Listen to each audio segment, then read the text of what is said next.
ہم سنی ہیں، لیکن ایک سوال ہے کہ جب مسلمان جو ہیں تو پھر اہل سنت کہلانا کیوں ضروری ہوا؟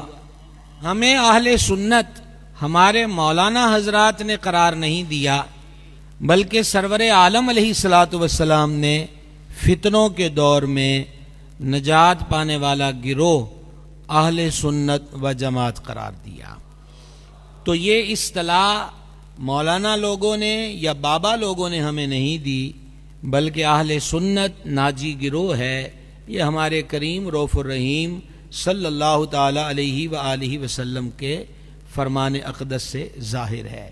دوسری گزارش، عقائد کی بات ہوئی اور آپ ہمارے علماء سے سن رہے ہیں کہ اعلیٰ حضرت عظیم البرکت مجدد دین و ملت الشاہ امام احمد رضا قادری قدسہ سرہ العزیز نے جو بیان کر دیا، ہم اس پر قائم ہیں، قائم رہیں گے۔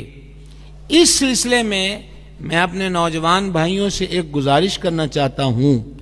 اعلیٰ حضرت امام احمد رضا رحمۃ اللہ علیہ نے ایک عقیدہ بھی خود بنا کر نہیں دیا، جو عقائد صحابہ کرام کے تھے، جو عقائد اہل بیت اطہار کے تھے، انہی عقائد کے محافظ کا نام امام احمد رضا ہے۔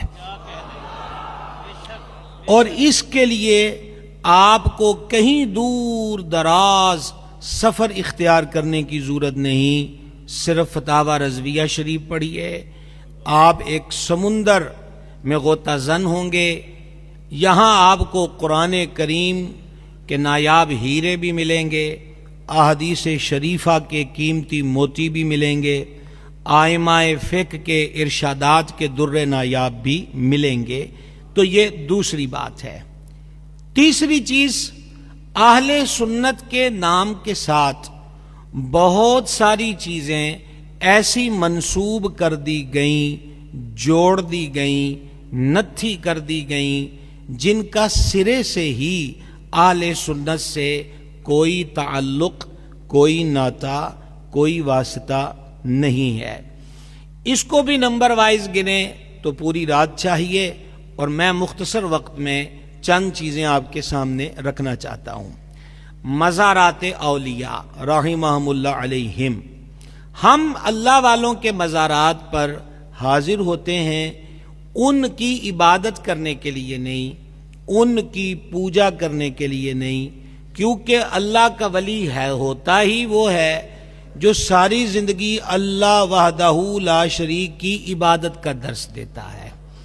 اور میں اور آپ خوش بختی سے جس شہر میں بیٹھے ہیں، وہ سید الاولیاء بھی ہے، گنج بخش بھی ہے، فیض عالم بھی ہے، مظہر نور خدا بھی ہے، ناقصوں کا پیر بھی ہے، اور کاملوں کا رہنما بھی ہے۔ تو حضور فیض عالم رحمۃ اللہ علیہ، آپ کی کتاب کشف المحجوب شریف جو پردوں کے کھولنے والی کتاب ہے، اور اگر آپ مہربانی فرما کر کشف المحجوب شریف کی ابتدا کہ حضور فیض عالم نے جو خود لکھا ہے کہ انہوں نے یہ کتاب کیوں لکھی، تو ایک بات سمجھ میں آتی ہے کہ تصوف اور طریقت کے ساتھ اس دور کے اندر بھی بہت ساری غلط باتوں کو جوڑ دیا گیا تھا۔ تو مزارات پر ہم پوجا کے لیے نہیں جاتے، عبادت کے لیے نہیں جاتے، وہ اللہ کے ولیوں کے مزارات ہیں۔ باقی اس کے دلائل کثیر ہیں۔ اب آپ دیکھیں، حکیم ترمذی اپنے وقت کے عظیم صوفی محدث ہیں، داتا حضور نے ان کا ذکر کشف المحجوب میں کیا، اور فیض عالم تو فرماتے ہیں مجھے اس محدث سے عشق ہے۔ انہوں نے اپنی کتاب نوادر الاصول میں حدیث لکھی کہ فرمایا سید العالمین علیہ الصلاۃ والتسلیم نے جو جمعہ کے دن اپنے ماں باپ یا دونوں میں سے ایک کی قبر کی زیارت کو جائے تو اللہ تعالیٰ اسے مقبول حج کا ثواب عطا فرماتا ہے۔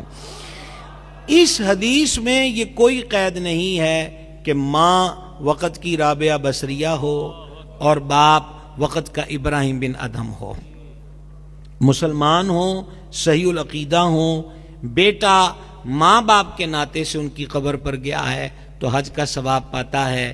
جب ان کا یہ مقام ہے تو جہاں وہ بستے ہوں جنہوں نے ساری زندگی اللہ اور اس کے رسول کا پیغام عام کیا، ان مزارات پر رحمتوں کا عالم کیا ہوگا۔ دوسری بات، مزارات پر چادر چڑھانا۔ اعلی حضرت عظیم البرکت قدس سرہ العزیز مزار پر چادر چڑھانے کے مسئلے کے بارے میں فرماتے ہیں، کسی نے منت مانگی کہ میرا کام ہو جائے تو میں مزار پہ چادر پیش کروں گا۔ اب پہلے سے اس مزار پر ایک یا دو چادریں موجود ہیں تو تیسری چادر خریدنے کی ضرورت نہیں، بلکہ جتنے پیسے اس چادر پر لگتے ہیں اتنی رقم غرباء فقراء میں اسی ولی کے ایصال ثواب کے لیے تقسیم کر دیے جائیں۔ نتیجہ نکلا کہ ہمارے ہاں چادر کا تصور نہ فرض ہے نہ واجب ہے، پھر چڑھاتے کیوں ہیں؟ امام عبد الغنی قدس سرہ العزیز نے بڑی کمال کی بات لکھی، وہ فرماتے ہیں کہ مزار شریف پہ چادر اللہ کریم کے ولی کی روح کی تعظیم کے لیے ہے۔ تیسری چیز، مزارات کو سجدہ کرنا۔ یہ وہ الزام ہے کہ جو پوری دنیا میں پوری تگ و دو سے پھیلایا گیا، یہ وہ الزام ہے جو بڑی شد و مد کے ساتھ ہم اہل سنت پر لگایا گیا، اور افسوس کہ کچھ جہلاء نے عملی طور پر اس الزام کو صحیح ثابت کرنے کی کوشش کی۔ مزارات کو سجدے کے عمل کو نتھی کیا گیا بریلویت کے ساتھ، اور بریلوی کس کو کہا گیا؟ جو فکر رضا پر کاربند ہے۔ اب دیکھنا تو یہ چاہیے تھا کہ جس ہستی کی وجہ سے ہمیں بریلوی کہا جاتا ہے، ان کا نظریہ مزارات کو سجدے کے بارے میں کیا ہے۔ تو اعلی حضرت عظیم البرکت رحمت اللہ علیہ سے سوال ہوا، میرے امام نے چو مکھی لڑائی لڑی ہے، اسی لیے وہ بارگاہ میں عرض کرتے ہیں کہ ایک طرف آدائے دین، ایک طرف حاسدین، بندہ ہے تنہا شہا، تم پہ کروڑوں درود۔ اس دور میں جب یہ سوال ہوا تو امام کا قلم حقیقت رقم میدان میں اترتا ہے، اور قرآنی آیات 40 احادیث طیبات، 150 سے زائد نصوص ائمہ فقہ نقل کر کے الزبدۃ الزکیہ کے نام سے امام اس امت کو ایک کتاب دیتے ہیں۔ آپ غور کریں، میں نے ابھی آپ کو کیا بتایا، یہ کہہ کر نہیں کہ احمد رضا یہ کہتا ہے، بلکہ وہ کہتے ہیں رب یہ فرماتا ہے، اس کے حبیب یہ فرماتے ہیں۔ تو سیدی اعلی حضرت رحمت اللہ علیہ نے اس میں کیا ثابت کیا کہ سجدے کی دو قسمیں ہیں، ایک سجدہ عبادت، ایک سجدہ تعظیمی۔ تعظیمی کو ایک اور لفظ سے آپ سمجھ سکتے ہیں، سجدہ ادب۔ فرما پچھلی امتوں میں، اور پہلی بات ایک لمحے کے لیے بھی جب سے کائنات بنی ہے، فرما اللہ کے سوا عبادت کا سجدہ کسی کے لیے نہ روا تھا، نہ ہے، نہ ہوگا۔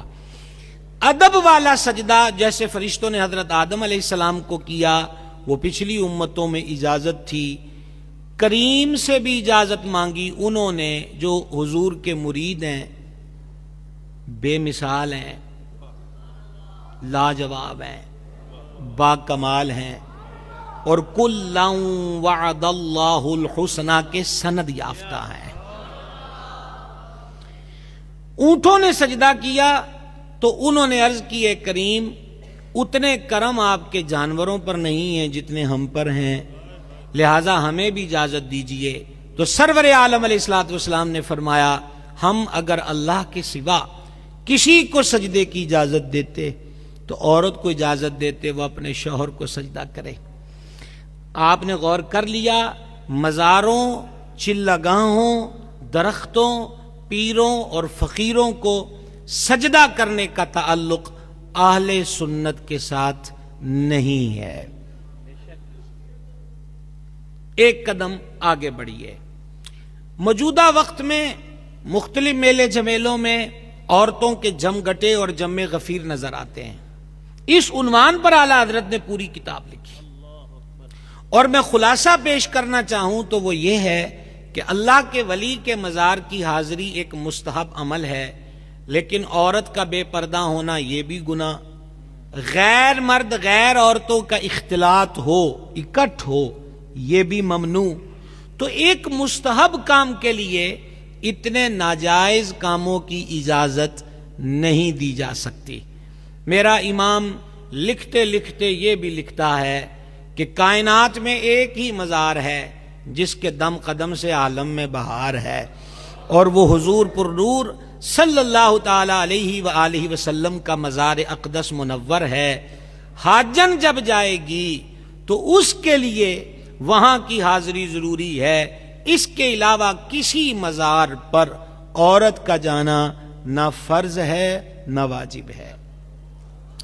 ایک قدم آگے بڑھائیے. اب منت مانگ لی عورت نے کہ میرا یہ کام ہو جائے تو درگاہ پر جا کر میں نیاز پکاؤں گی اور بانٹوں گی. اس کو وہاں جانے کی ضرورت نہیں، وہ کسی مرد کو بھیج دے تب بھی ادا ہو جائے گی، بلکہ دربار پر بھی دیگ نہ جائے، اس ولی کے ایصال ثواب کے لیے اپنے ہی محلے میں بانٹ دے، منت تب بھی ادا ہو جائے گی.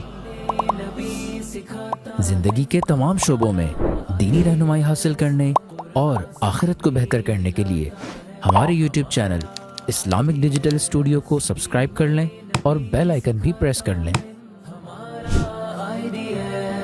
قرآن سے بھی ملاتا ہے